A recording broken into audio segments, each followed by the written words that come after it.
Happy fall. I'm Mary Wing Soares, and today I'm here with Kevin Smith for another episode of Transparency in Government. Welcome, Kevin. Thanks, Mary. Happy to be back.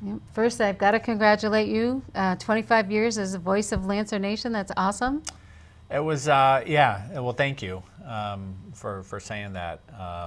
It was a nice acknowledgement that a lot of people had a part in at the football game a couple of weeks ago. And as I told them, I've loved every moment of doing it. I started it when I was in high school. I was going to say, you had to have been 12, right? 12 or 13? Yeah, pretty much, close to it. Yeah.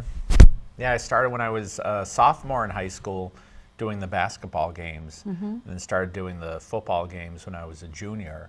And there was 1 year after I graduated that I didn't announce them because I had graduated. So they were bringing up someone new, but then that person ended up graduating, and then they didn't have anybody else after that.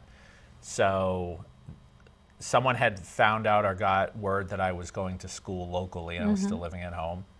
And so they called me up. It was actually Miss Kenzelack that called me, not Mr. Newcomb, who was the AD at the time. So she called me up and said, got a question for you. I said, what's that? And she goes, would you like to come back and still be the voice of Lancer football? And I said, no, thanks. And she goes, why not? And I said, I graduated. I've left that. Right, that's my past. That's my past. And thanks for the call, but no, thank you. And she said, okay, well, if you change your mind, let us know. I said, okay. I think it was like a week later, she called back and she goes, Kevin, we're really in a bind and we don't have anyone. Would you please reconsider doing it? And I said, all right, I'll do it. I'll do it now. I'll do it this season. I'll do it this year. Find somebody else after that. Well, that didn't happen. So it's been 25 years. But as I've said, I've really I've loved doing it. And I've seen championship teams. I've seen not so championship teams. But every year it's a treat doing. Right. Yeah. Well, again, I enjoy listening to you, and I'm sure everyone else does too. Thanks. So it's really good. Yeah. So now on to business. Yes. I was reading the editorial in the paper, and once again, this paper is talking about holding our planning board and our zoning board and our town council in check or accountable for the growth in our town. And I guess, how would you respond to anybody asking us if we have been irresponsible or in allowing any growth that's gone on in this town? And certainly, how is it possible to stop growth when landowners have rights? Right. We have zoning laws and on the other hand, when we don't have growth, we have higher taxes because we don't have a broader tax base. So how would you respond? Well, I think first and foremost, people have to understand that there's very, very little, whether it's the zoning board, whether it's the planning board, whether it's the town council, there's very little that is subjective. In other words, opinions really don't matter a lot on these boards. It's what does the law say? And do applicants meet what the laws are and what the zoning is?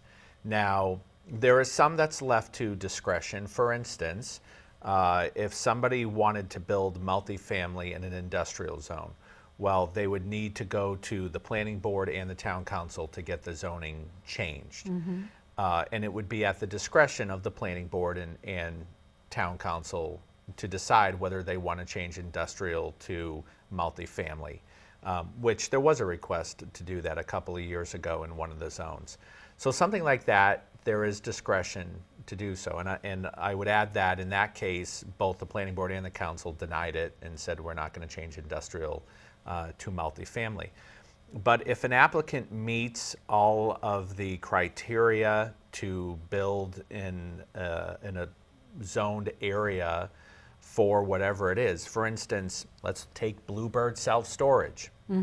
Now, that's not residential, so that didn't add population, but there were a number of people who weren't happy about self-storage going where it went, behind Twin Smoke Shop in front of the Sleep Inn.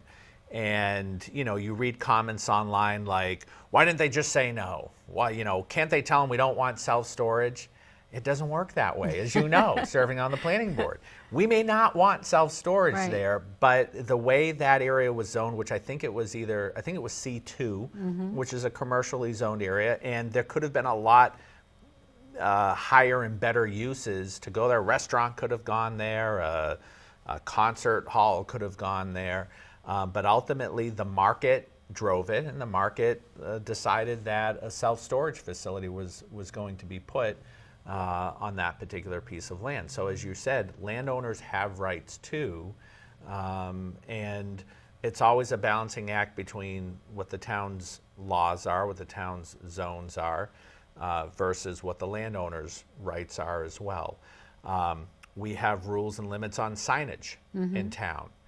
And if someone is looking for a sign outside of what the limits are, well, then they go to the Zoning Board of Adjustment. And they have to meet a 5-point criteria in order to get an approval from the ZBA. And if they meet all that criteria, they're going to get approval to do so. They're going to get a variance. And if they don't meet that criteria, they're not going to get a variance. But again, these things are all very objective. It's not just 5 people sitting up there going, we like that sign, we don't like that sign. Right. No, it has to meet certain criteria. Right. Absolutely.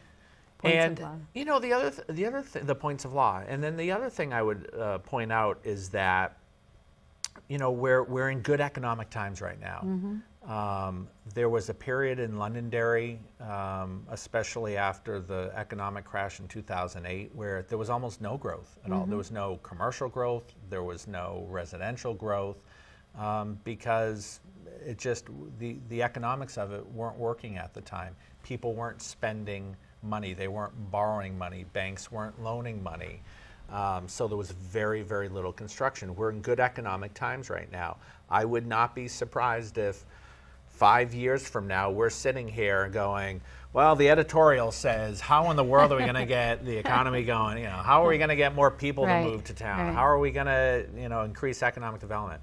These things go in cycles. So the other point, though, is that there's only a limited amount of space that people can build on left in Londonderry. That's right. Anyway. Yep. Right? And however, how full is our industrial park up in the triangle zone, Yeah, I mean, there are industrial areas left in town that have not been developed yet up and around the airport. There's still land left there. But again, I mean, one of the reasons why we maybe haven't seen as much development recently up there as we did in the last few years is because all of that development up there drove up the price of the land. So now it goes at a premium, whereas it wasn't going at a premium 5 years ago. Right. So again, the economics of it are driving whether or not someone is going to develop in that area. There's industrial land left up around Exit 5, but not all of it is buildable. So while you can look on a map and look at all the zoning and say, well, there looks to be a lot of land left for development, a lot of it's difficult to build on. So that plays a factor into whether or not someone's going to develop. Let's talk about the apple orchards just for a second. The other apple orchards, because this is another one, I'm sure you hear it all the time. All the apple orchards are Right, going to go. right. They're all going to go. Right. The apple orchards are preserved, save Elwood orchards, which is zoned to AR1.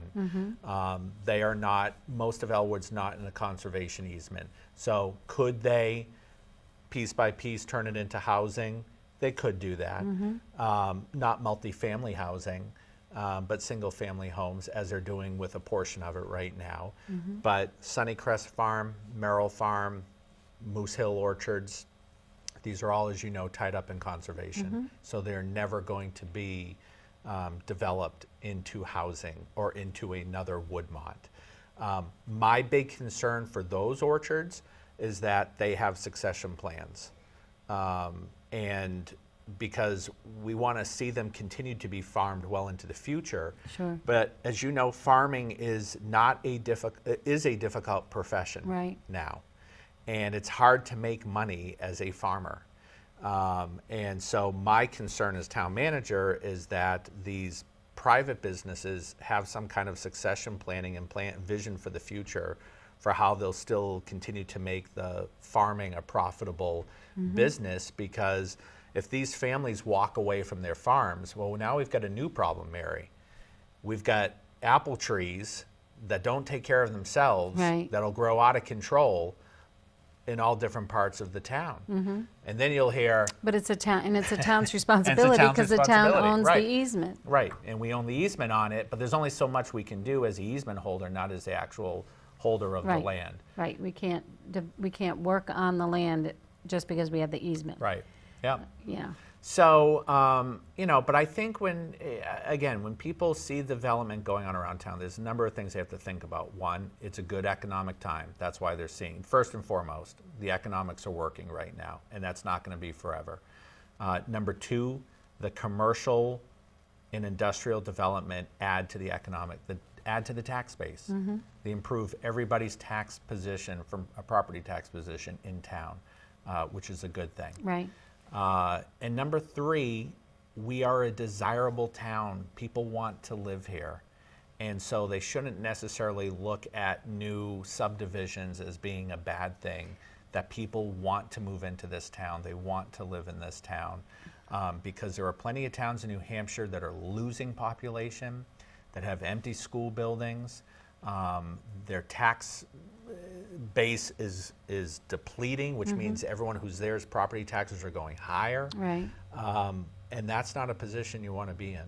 Right, but looking at the fact that we are a desirable town, and we do expect that more people are going to be moving in, especially with the Stonehenge buildings being Yeah. opened up pretty soon, and Perkins Road adding more. What is our responsibility as a town to make sure that people aren't speeding on our roads, make sure that the roads are kept in good repair, that are our roads, not the state roads? I Yep. mean, we have no concern about that. I grew up in Vermont, I'm sure you know that, and every time I go back to Vermont, I have to go through Woodstock and Bridgewater. And if I go more than 25 miles an hour through Woodstock, I get You're stopped pulled over. every single time. I know it well.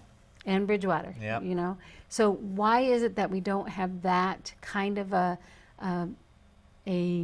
mentality around this town? Why aren't, I know that when police write tickets in this town, Yep. does it go to the town or does it go to the state? Or is there any? It goes to both. It goes to the town and the state. It's apportioned out. Okay. What the ticket is. Keep in mind that those towns you're talking about in Vermont are significantly smaller than what Londonderry is. But every single tourist that's going through there Yep. adds to that. Sure. Well, I see what you're saying as far as. I'm saying as far as policing the land area. the land area they're Yeah, we're covering. talking one specific road.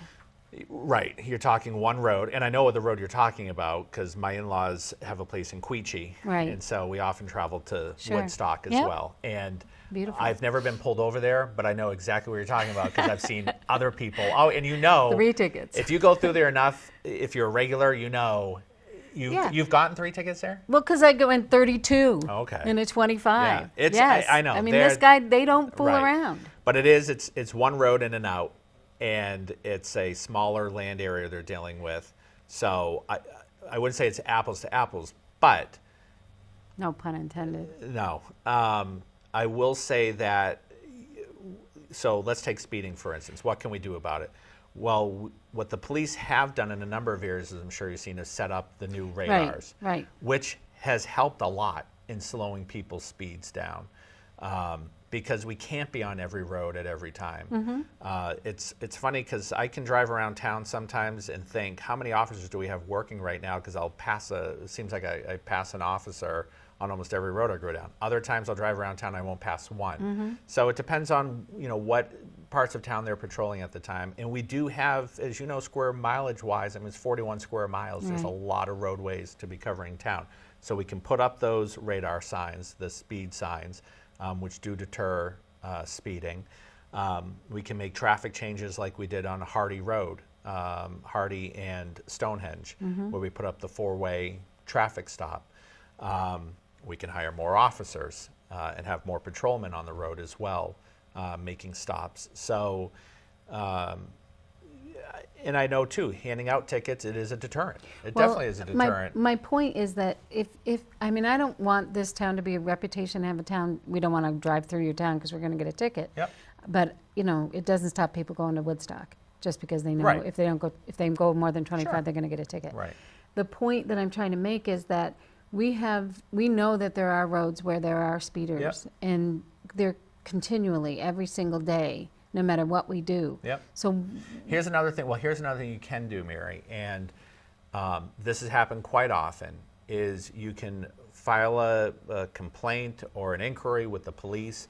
I get them, and if we have someone that says, you know what, on this road, there's consistently speeders along here, we'll set up what is called an SA, a special attention, where we will have, for a certain duration of time, patrol officers set up in that particular area, specifically, you know, doing radar Sure. and watching for speeders. So if someone watching this says, yeah, there's speeders on my road all the time, let us know. Let the police know. I mean, that's the first part of it, is just the communication. well, even time of day too.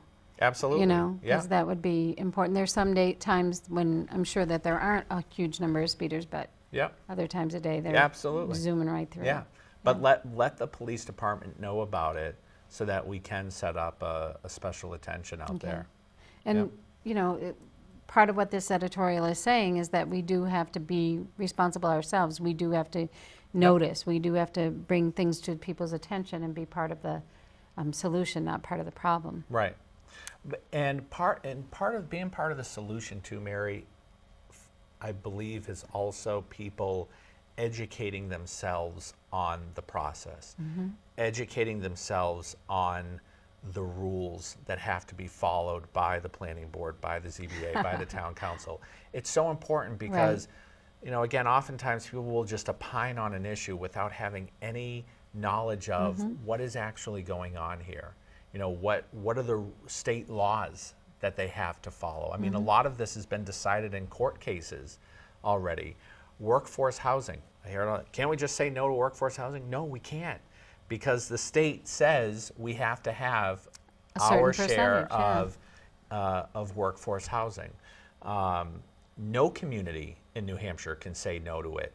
So why do they choose Londonderry? Well, because Londonderry's got a lot of infrastructure already. You know, you're not necessarily going to go to, I'll say, Wyndham, because Wyndham doesn't have the municipal sewer, the water infrastructure, you know, the water that you would need to connect to a building like that, may not have the gas available. Londonderry does have a lot of infrastructure, so it's appealing to build here. Guess where else it's appealing to build? Bedford. And that's another one I hear. They never built in Bedford. No, they have built in Bedford. Yeah, they and have. they're continuing to want to build in See, Bedford. and what I've heard in Bedford is, how come Bedford got Target? Why doesn't Right. Londonderry have Target, Yeah. you know? Right. And then if we got Target, why the heck do we have a big box store in Londonderry? Yeah, yeah. You know, so I hear ya. It's a crazy situation. It is. But yeah, education's a big thing. Right. And that's really why, too, we resurrected Leadership Londonderry, Yeah. was to allow residents who want to have a better understanding of how the town is run and how it's operated, to give them a real inside look at why things happen the way Right. they happen. How many people signed up this year? I want to say we had close to 30 applicants. I think we only accepted a little over 20 to make it manageable, but the people who we couldn't let in this time, we want to let in the next time. We're going to they're do it first again on the next list year. next year. Yeah. Right.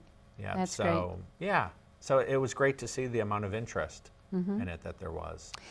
So I know that the plaza was sold. Yep. And those those owners have been doing a nice job getting the parking lot ready, doing some refitting inside the building. Yep. So there's a gymnastics, It's my understanding there's going to be a gymnastics facility going in. I Right. think it's going to be both a school and, host birthday parties and things like that. The new owner, George Vernette, he's, from everything I can tell so far, a great guy who's very vested in seeing the plaza succeed. He's going to be putting a lot of money into the plaza. He's already done the whole parking lot over. He's going to be doing the facade of the mall over. He's got to put a new roof on it, which no one will see, but there's leaks all over the place. So Yeah. he's going to put money into that. And he's really, trying to attract as many new tenants as possible into that mall. When my family moved here in the mid '80s, that was the only mall in town at the time, and that was it. Right. You always went to the Apple Tree Plaza. Everybody shopped at Shaw's. Wasn't there a grocery store in Crossroads, though? Wasn't that the first little tiny There was. You know? There was one there, except I think by the time we got here, that one was gone and Shaw's was up, because Crossroads Mall came in very shortly after that time. But yeah, so would love to see that plaza Right. revitalized, and I think George will do a really good job with it. George also happens to own Tuckaway Tavern in Raymond. So maybe we'll see a restaurant? Well, I think he would love to put a restaurant there. One of the issues, though, that he is dealing with is that Shaw's in their lease has a lot of restrictions that they have to abide by. So, for instance, Tuckaway Tavern has a butchery attached to it. Shaw's in their non-compete probably would not allow another Sure, butchery sure. on site. So there's those kind of issues that Right. he's dealing with. But here's another, for instance, the sign that is currently right at the beginning of Orchard View Way, near the Speedway and Right. TD Bank, Yeah. right? There's a sign there for the mall that is not advertising the mall and has not been advertising the mall for some time. And there's a myriad of issues for that, which I won't get into here. But in order for him to have a sign there now and to advertise again, he has to go to the ZBA for a variance to be able to do that, Right. because it's an off-premise sign. And so, this might be a thing where, again, people will go, boy, how come they haven't replaced that sign? It looks terrible. It's chipped Right. paint. It's not advertising anything. They think you'd replace the sign. Well, they've got to go to the ZBA to do Right. it, because we have limitations and restrictions on signage in town. So shouldn't we just get rid of all that stuff? No, you don't want to do that. No, because as frustrating as it can be sometimes that there's processes to go through, that's the check and balance. That it's important to have those things in place to make sure that we have as much control as we can over what Yeah. the process is. And by the way, the Bluebird self-storage, I got to say this. I understand most people didn't want self-storage there, but it is going to be the nicest looking Bluebird Sure, self-storage. it's not going to look like a self-storage It facility isn't. at all. And if you've already noticed, the facade that's going up around it, a lot of it is brick. Mm-hmm. There's not another Bluebird self-storage in the state that's got a brick facade. And that is because of our Heritage Commission. Right. Our Heritage Commission said, we're not crazy about you going there, but it's your legal right to go there. So work with us. Make it an attractive looking building, and do some things to it that are going to make it, fit in with the other facilities that are in the area. And they mentioned the bus depot across the street, and that's an all brick building. And so, and they were willing to work with the town on that. Right. And say, okay, we get it. But when you drive by that exit and you see that huge building compared to the little smoke shop and the hotel, and then there's the You never realized how small the smoke shop was until that building until went that up. building went up, because for me the smoke shop was huge, Right. and now it's like, oh, and I can't imagine. The smoke shop came a few years ago to the planning board to get that back Yep, deck, the deck, so that they yeah. could, and like, oh, now your view is really lovely. Right, I you know. know, but the self-storage is not for normal self-storage. It's for boats and cars and Yeah, I mean, larger item things. it's all self-contained. Right. It's all climate controlled. Right. So it'll be a nice, as self-storage facilities go, it'll be the nicest looking self-storage facility. Yeah. So, Yeah. yeah. So Londonderry is breaking ground Breaking here. ground on self-storage. That's right. Yeah. That's right. Yep. I know you have the budget coming up. One of the things that I know we're getting low on time here, but one of the things I wanted to talk about was the difference in the rules now when it comes to creating your default budget and your budget. So Yep. there probably will be a larger delta now between the default and the regular budget. Would you think? Well, so the way that I'm proposing to the town council we do it, and I'll be making my budget presentation to them this Saturday, we're taping on a Thursday, is because I'm trying to make it as simple as possible for the council and for the voters as well. Is I'm basically saying, okay, you had, let's take round numbers. Let's say your default budget previously was $1 million. They would say, yes, we'll take that. Right. Yeah. Right. But let's say for easy numbers, it was $1 million.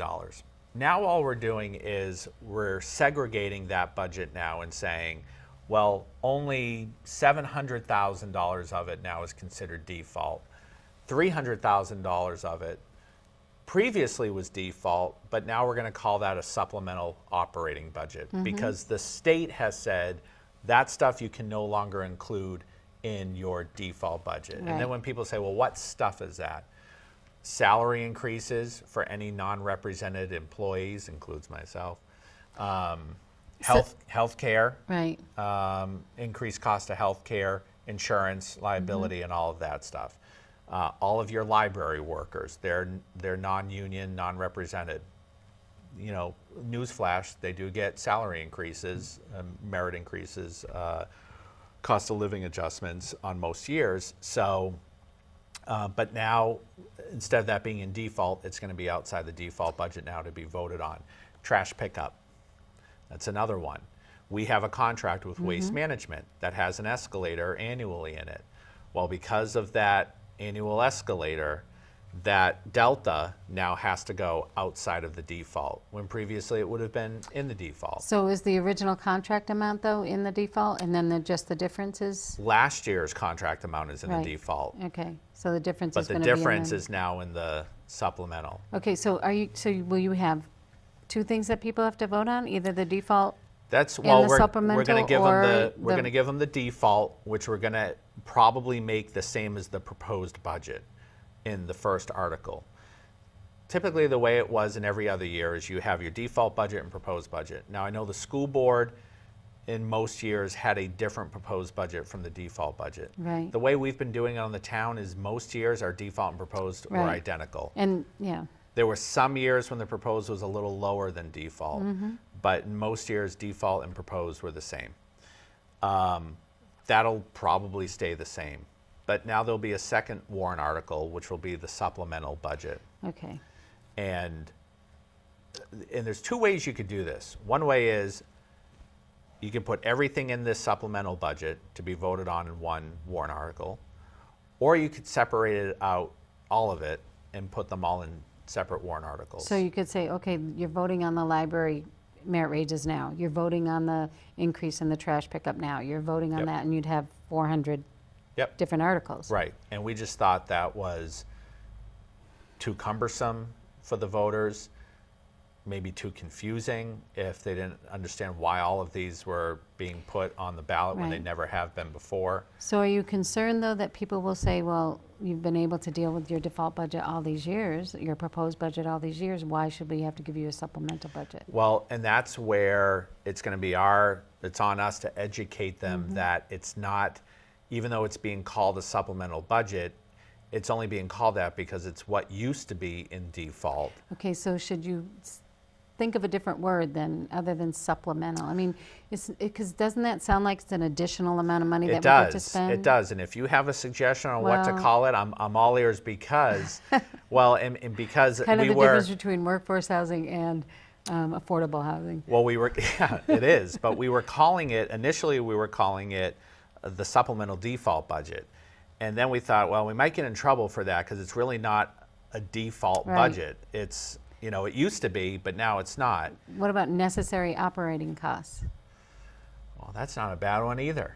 I That's- mean, something that Yep. has the word necessary Yep. in it, because you want people to understand unless they don't want to give you a raise or the library trustees a raise Right. or whomever, but it also includes the trash and other things that might be more, not that a raise isn't essential, but you know what I mean. I do.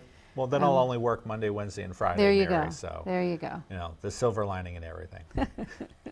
But no, I mean, yeah, it's having the right Verbiage verbiage is gonna be for it huge. is going to be very big, but also education Right. is going to be big too. Because what we don't want the voters to think is that what you were just saying is that it's now a supplement to everything that they've. To say it's a supplement to the default, well, you've always done the default. Right. Because in reality, what it is, it is. It's part of the default that we're no longer able to call default. I understand. Yeah. You have so, the school has the same Yep. task. They have to do the same thing. Right. And, I think both of you have a uphill battle to climb, road, Well, yeah. hill. And again, education is going to be Key. key on this. Yeah. Yeah. Right. Yep. All right. Well, Kevin, thank you so much for coming. You're welcome, I Mary. appreciate it. We flew through those 30 minutes. That's And the right. other one last thing I would say is we had a ton of trick-or-treaters at Town Hall. Oh, I wish I wasn't such a busy woman. Oh, hey, you know what? That's all right. There's always next year. I know, but I was looking forward to seeing you as Darth Vader. Well, the staff, I got to tell you, the staff was amazing. They really do an incredible job with getting into the spirit of Halloween. And it's, we had more trick-or-treaters this year than we've ever had. It was just a steady flow of kids all day. So that's why nobody came to any of our houses. They were candied out Pretty much at Town Hall. Yeah. Yeah. Yeah. But it's a great community thing. We love doing it. And Yeah, and I think it's great that you do it. I think it's wonderful. yeah. I do want to next month talk about because I think decisions have been made by then about the building next door. Yes. Okay, because Yep. I know you all are Sure. in conversation now, and Yeah. so we'll talk about that next month. All right, thank Sounds you good. again. All right. Thanks, Mary. This has been Mary Wing Soares and Transparency in Government. Thank you for joining us.